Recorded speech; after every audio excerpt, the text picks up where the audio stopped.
데이터 과학 관점에서 본 역술 3편 풍수지리입니다.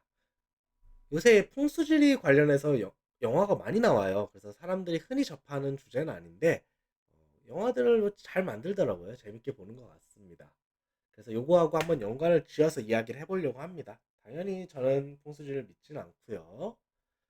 풍수지리는 자연의 지형과 기운이 사람의 운명이나 생활에 미치는 영향이라고 합니다.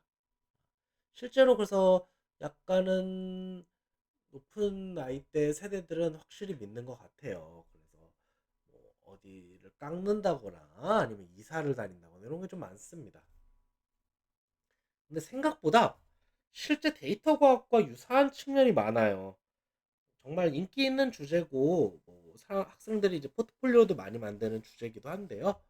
그리고 대표적으로 인공지능 대회에서도 자주 쓰이는 부동산 가격 예측 모델입니다.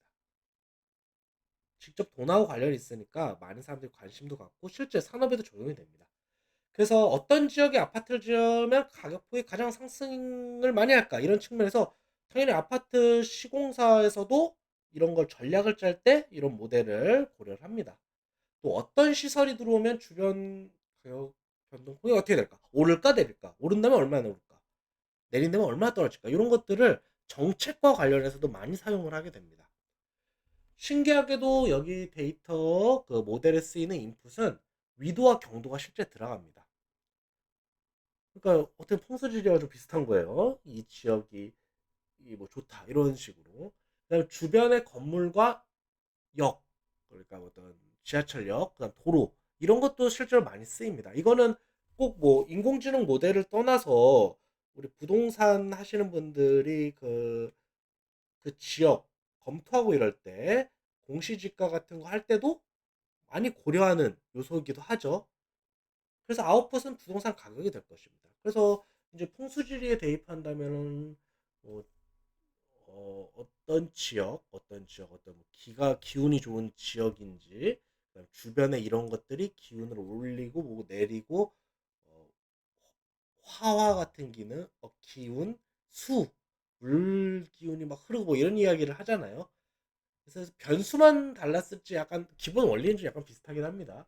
당연히 아웃풋도 뭐 아이의 성적이나 집안의 부흥, 아기 갖는 여부 뭐 이런 것들이 될 것입니다. 하지만 이것도 전형적인 오류입니다. 인공지능에서 워낙 많이 쓰이는 오류고 가장 경계해야 되는 오류이기도 한데요. 이제 오버피팅, 과적합이라고 불리는 현상입니다. 여러분께 질문을 하겠습니다.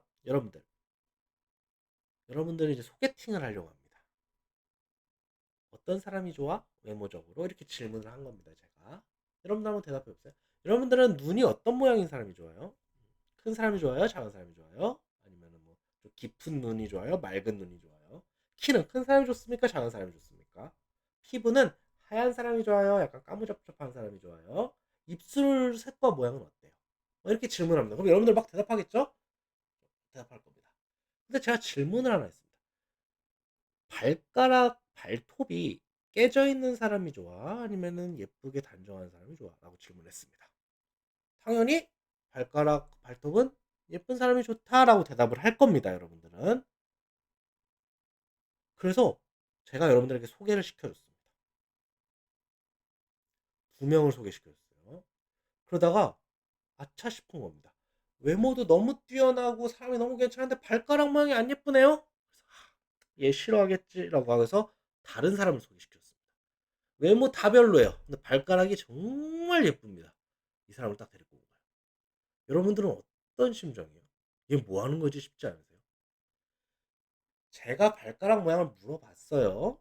그럼 여러분들 그냥 대답을 할 수밖에 없습니다. 근데 여러분들한테 그렇게 중요한 요소는 아닐 거예요. 하지만 물어봤으니까 대답을 한 겁니다. 이게 하나의 제한 조건으로 걸리게 되는 거예요. 정말 아름다운 외모인데 발가락 좀 깨져 있으면 어떻습니까? 이럴 때는요, 이 발가락 모양이라는 변수 자체를 지워버려야 되는 거예요. 이게 너무나 쓸데없이 작용하게 됩니다. 이거를 가중치를 잘못 둘 경우 이게 막 절대적 요소처럼 작용을 하게 돼요. 당연히 여러분들이 옳은 판단을 못 하게 되는 겁니다. 이런 걸 이제 과적합이라고 그래요. 그래서 이런 변수들을 많다고 좋은 게 아니에요. 없을 땐 없을 줄도 알아야 됩니다. 합리적인 판단을 위해서. 그래서 제가 질문을 하겠습니다. 여러분들, 무덤을 옮겨서, 조상의 무덤을 옮겨서 자식이 공부를 잘하게 된 걸까요? 아니면 자식 공부를 위해서 무덤을 옮길 정도의 부모는 무슨 짓이라도 하지 않았을까요? 그 아이를 평소형식 대할 때. 그럼 성적이 오를 수밖에 없습니다. 게임을 하게 둘까요? 아니면 학원 한두 개 다니게 할까요? 아니면 애 숙제를 감시를 안 할까요? 계속 아이를 푸시하고 이럴 겁니다. 그러면 성적이 오를 수밖에 없습니다.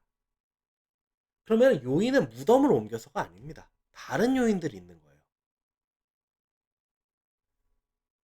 저 앞에 있는 봉우리가 아이를 갖게 하는 기운을 가진 걸까요? 아니면은 그런 봉우리가 있는 곳으로 집 보증금을 빼서 옮길 정도의 정성인 사람들은 아이를 갖기 위해서 다른 노력을 또 많이 하지 않을까요?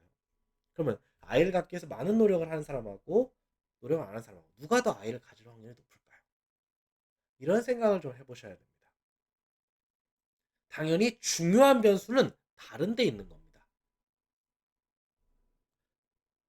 그래서 이렇게 얘기를 할 수 있을 것 같아요. 배산임수, 혹은 저기에 있는 봉우리, 저기에 있는 산, 저기에 있는 큰 나무가 어떤 기운을 준다기보다 요새 부동산 계산하는 건 비슷한 겁니다.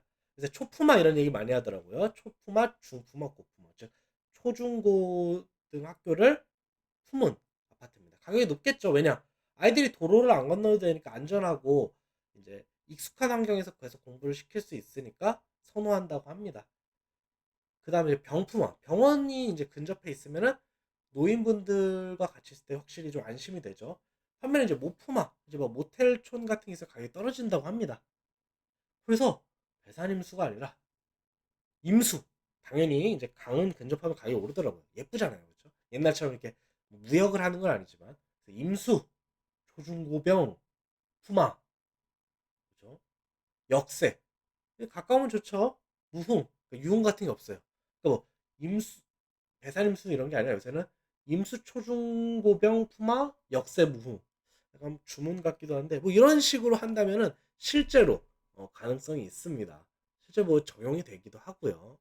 그래서 풍수지리 같은 경우는 제가 재밌게 보는 주제입니다. 그래서 영화를 잘 만들더라고요. 이렇게. 그런데 실제로 이걸 믿는 거는 좀 곤란하고 아마 이제 요거는 생각보다 이제 현대식으로 바꿔서 데이터 과학 등에 좀 쓰일 수 있다. 이런 이야기를 좀 하고 싶습니다. 여러분들의 의견을 자유롭게 댓글로 달아주세요.